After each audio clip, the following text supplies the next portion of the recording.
Shalom, salam damai sejahtera. Puji Tuhan, kita kembali berjumpa dalam kebaktian saat ini.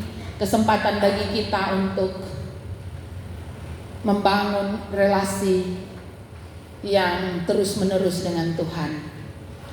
Saudara-saudaraku yang kekasih, perikop yang kita baca ini merupakan perikop sambungan dari cerita Yesus, dimulai dari pasal 3 ayat 31-35, kemudian perikop kedua pasal 4 ayat 1 sampai 20, dan yang kita baca pasal 4 ayat 21 sampai 25.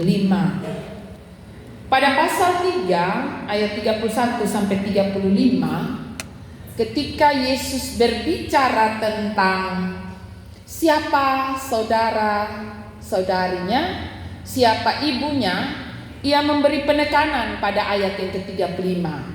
Dia bilang, barang siapa melakukan kehendak Allah, dialah saudaraku laki-laki, dialah saudaraku perempuan, dan dialah ibuku.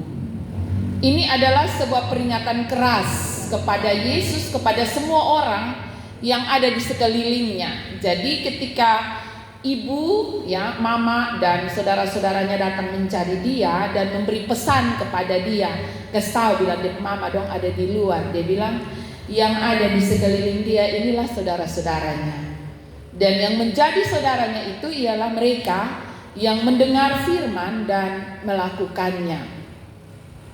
Jadi sebenarnya Yesus sudah memberi penekanan ini. Kemudian dia melanjutkannya dengan perumpamaan pada pasal 4 ayat 1 sampai 9. Dia menyampaikan perumpamaan tentang penabur kepada orang banyak di ayat 1 sampai 9 dari pasal 4. Kemudian di ayat 10 sampai ayatnya yang ke-20 dia menjelaskan arti dari perumpamaan tentang penabur itu kepada kalangan terbatas. Jadi ketika dia omong tentang penabur, dia omong bagi banyak orang. Dia kasih tahu tentang banyak orang. Orang yang menabur benih di jalan, di tanah berbatu, di semak, dan di tanah yang subur. Dia hanya cerita saja seperti seorang sedang bercerita. Kemudian ketika mereka tinggal sendiri, para murid bersama dengan Yesus, Yesus menyampaikan maksud dari perumpamaan itu, di mana dia menyampaikan bahwa ketika benih yang adalah firman itu ditaburkan di jalan, maka orang mendengar firman itu seperti orang senang dengar, tapi kemudian dia hanya sekedar dengar, duduk dengar dan selesai. Maka si jahat datang dengan mudah mengambilnya. Kemudian orang yang ada di tanah, benih yang ditabur di tanah berbatu itu, ada tanah di batu itu. Jadi dia sempat tumbuh, mendengar firman, dia senang, dia renungkan, dia bawa pulang di rumah, sempat bertumbuh. Tetapi ketika ada pergumulan, tantangan, dia lari dan meninggalkan Tuhan. Kemudian orang benih yang disiram di tanah yang semak, itu dia tumbuh, dia sempat tumbuh. Dia dengar, dia lakukan, tetapi dia lakukannya inya berbuat, inya desen buat, maka pada akhirnya dia tidak berbuah. Dia tumbuh. Ibarat tanaman kalau kotong sone ator babai de rumput, dia kelihatan tumbuh tapi sen ada buah. Kemudian perumpamaan yang terakhir dia bilang, di tanah yang tanah yang subur, dia tumbuh dengan baik, dia menghasilkan buah dan dia menjadi berkat bagi tempat dia ditanam itu. Bisa 30 kali lipat, 60 dan 100 kali lipat. Jadi ini perumpamaan sebelum dari cerita yang kita baca pada sore hari ini, pemberitaan sore hari ini. Jadi di pemberitaan sore hari ini ada satu kata kecil di situ dikatakan lalu. Jadi itu berarti bahwa ada lanjutan dari sebelum. Lalu Yesus berkata kepada mereka, orang yang membawa pelita bukan supaya ditempatkan di bawah gantang atau di bawah tempat tidur. Orang yang membawa pelita yang menyala, adalah kehidupan orang percaya yang kemana-mana pasti membawa terang. Itu kehidupan orang percaya. Itu seperti pelita yang bernyala. Nah, pelita yang bernyala ini dia mesti memiliki posisi yang tepat. Yesus mengingatkan bahwa pelita yang bernyala tidak boleh ditaruh di bawah gantang, apalagi di bawah tempat tidur. Tidak ada fungsinya sama sekali. Justru bisa membuat bahaya. Kita bayangkan kalau lilin kita ada menyala, kita taruh di bawah tempat tidur, maka bisa terjadi bahaya, kebakaran, dan merusak banyak hal. Nah, demikian juga dengan kehidupan orang percaya. Nats pembimbing kita tadi dibacakan oleh WL kepada kita Matius 5 ayatnya yang ke-16. Dia katakan, demikianlah hendaknya terangmu bercahaya di depan orang, supaya mereka melihat perbuatanmu yang baik dan memuliakan Bapamu yang di sorga. Nah, ini menjadi peringatan Yesus bahwa pelita, kehidupan orang percaya yang bercahaya ini tidak bisa dibentengi oleh tembok-tembok gereja, ruang lingkup yang sangat kecil, tidak bisa dibentengi oleh pagar-pagar gereja, tembok-tembok yang tinggi, tidak bisa. Kehidupan orang percaya mestinya menjadi berkat bagi dunia di sekelilingnya. Di mana saja ia berada, dia mestinya membawa dampak yang baik. Kehidupan kita orang percaya mestinya memberkati dunia, berdampak pada dunia di sekitar kita. Karena segala sesuatu akan kembali kepada kita. Ya, bacaan ini ia mengatakan bahwa apa yang kamu dengar, ukuran yang kamu pakai untuk mengukur akan diukurkan kepadamu, dan di samping itu akan ditambah lagi kepadamu.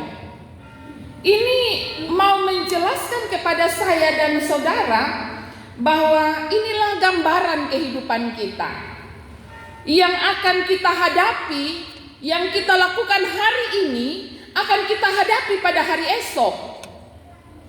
Ya, yang kita buat hari ini dampaknya akan kita terima pada hari esok. Karena itu hidup ini akan terus berjalan. Kita akan lalui, kita akan lewati, dan semua yang terjadi pasti akan berdampak. Saudara-saudaraku yang kekasih, sebagai orang percaya, kita telah menerima, kita telah mengalami Yesus dalam hidup kita. Karena itu firman Tuhan menolong dan mengajak saya dan saudara untuk mampu menunjukkan kepada dunia tentang betapa baiknya Tuhan itu. Seperti apa terang itu telah menerangi kita, ya. Kita telah mengalami Yesus. Karena itu kita perlu menyatakan kepada dunia Yesus itu seperti apa melalui kehidupan yang kita jalani hari ini. Saudara-saudaraku yang kekasih, ketika berbicara tentang ukuran dalam ayat yang ke-24, kita juga mengingat akan pernyataan Rasul Paulus dalam Galatia pasal 6 ayat 7 dan 8. Dia menyatakan sebuah penegasan di situ, jangan sesat, Allah tidak membiarkan dirinya dipermainkan. Karena apa yang ditabur orang itu juga yang akan dituainya. Sebab barang siapa menabur dalam dagingnya, ia akan menuai kebinasaan dari dagingnya. Tetapi barang siapa menabur dalam roh, ia akan menuai hidup yang kekal dari roh itu. Saudara-saudaraku yang kekasih, ini mau menyatakan kepada saya dan saudara bahwa hidup kita hari ini, apapun yang kita perkatakan, apapun yang kita lakukan, itulah cahaya yang kita sedang tebarkan kepada dunia. Kita diibaratkan dan kita dijelaskan oleh Yesus sebagai pelita-pelita yang bernyala. Tuhan menempatkan saya dan saudara sebagai pelita-pelita yang bernyala.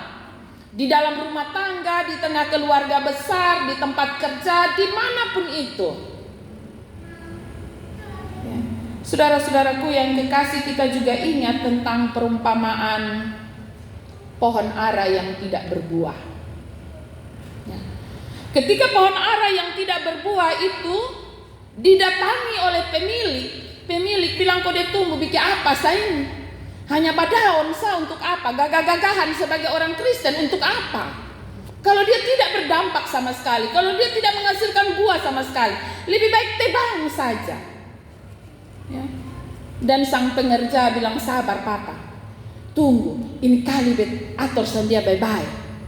Nanti dia pasti berbuah. Kalau dia sudah berbuah, nah, kalau bapak datang tahun depan, kalau memang dia sudah berbuah, nah, bapak pun keputusan potong sah sama apa. Ya. Saudara-saudaraku yang kekasih, inilah kehidupan kita. Ketika pada waktu kemarin kita belum mengalami dan menerima Kristus secara pribadi dalam hidup kita, kita belum menikmati kemurahan Tuhan, kita merasa bahwa kita tidak ada punya perjumpaan dengan Tuhan. Maka hari ini firman Tuhan memberi penegasan kepada saya dan saudara, bahwa jika kita sudah mengalami perjumpaan dengan Tuhan secara pribadi, kita telah mengalami kasih karunia Allah dalam hidup kita, maka sampaikanlah itu kepada dunia. Itulah pelitamu, itulah cahayamu yang bisa engkau nyatakan kepada dunia. Sama seperti yang disampaikan dalam Matius 5 ayat 16 tadi. Supaya semua orang dapat melihat perbuatanmu dan memuliakan Bapamu yang di sorga. Engkau sedang menyatakan kemuliaan Allah di bumi, damai sejahtera Allah di bumi, lewat kehidupan kita. Saudara-saudaraku yang kekasih dalam kasih Tuhan kita Yesus Kristus, dalam ayat yang ke-25 bagian B, Yesus memberi sebuah penegasan yang cukup tegas. Tetapi siapa yang tidak mempunyai, apapun juga yang ada padanya akan diambil daripadanya. Ini sama seperti pernyataan dari pemilik pohon ara kepada pengerja. Potong saja, untuk apa dia ada di sini? Saudara-saudaraku yang kekasih, dalam kehidupan kita, ketika kita masih diberi kesempatan untuk menikmati kemurahan Allah, inilah cara kita untuk mengucap syukur. Inilah cara kita untuk berterima kasih kepada Tuhan, yaitu menyatakan damai sejahtera Allah, memberitakan kepada dunia tentang Tuhan Yesus yang baik, tentang Allah yang baik.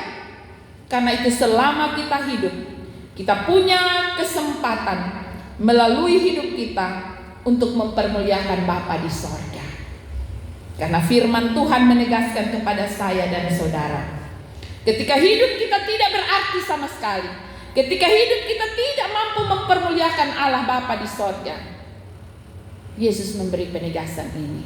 Bahkan semua yang ada padanya akan diambil daripadanya. Saudara-saudaraku yang kekasih dalam kasih Tuhan kita Yesus Kristus, karena itu kehidupan kita yang adalah pelita yang bernyala ini, janganlah disimpan di bawah tempat tidur. Janganlah ditutupi dengan gantang atau keranjang, ya. Tetapi tetaplah menyatakan kemuliaan Allah. Tetaplah bersinar dimanapun kita berada, apapun aktivitas kita. Nyatakanlah kepada dunia, jangan malu, karena dunia hari-hari ini begitu berat, ya. Semua orang dengan mudah mempermalukan Tuhan dengan kata-kata, dengan tindakannya. Sekarang makian ini sudah bukan sesuatu yang membuat orang gemetar, ya. Kalau dulu kalau kau dengar anak-anak maki itu kau marah, ya. Sekarang ini seolah-olah nih makian ini, kata-kata makian seperti sudah menjadi kata-kata biasa. Bapangi orang dengan makian, ya. We ini, we itu, ya. Aduh, ya. Ini sesuatu yang tidak mempermalukan Allah, yang tidak memuliakan Allah. Kita mempermalukan Allah dengan kehidupan kita dan keseharian kita yang kita anggap biasa saja, ya. Iblis dengan berbagai caranya yang licik sedang mengajak anak-anak Tuhan untuk menyimpan baik-baik pelita, ya. Kita menyimpan baik-baik pelita kita di dalam rumah, di dalam gereja. Jadi ketika kita ada di gereja, seperti kita bersinar, nih terang sekali. Kehidupan kita bersinar. Ketika kita masuk di dalam rumah, papa dan mama lihat kehidupan kita nih bersinar, bukan main-main. Pelita yang menyala dengan terang. Tapi ketika kita keluar, melangkah kaki keluar dari rumah, keluar dari gerbang gereja, kita mulai redupkan pelita kita. Yang kita sampaikan kepada dunia adalah pelita yang gelap, pelita yang kehabisan minyak, pelita yang tidak bernyala, yang tidak berarti sama sekali, kehidupan kekristenan yang tidak memberi dampak. Maka hari ini firman Tuhan mengajak saya dan saudara untuk berani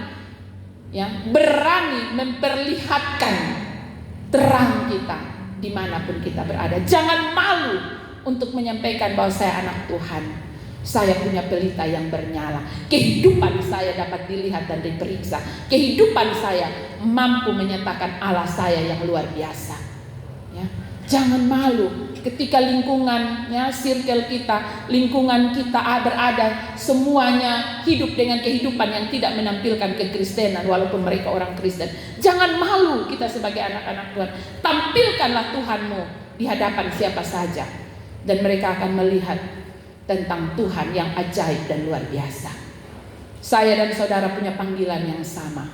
Tetaplah bersinar dimanapun kita berada, karena nyala yang telah dinyalakan oleh Yesus dalam hidup kita tidak akan pernah padam jika kita tidak memadamkannya secara sengaja.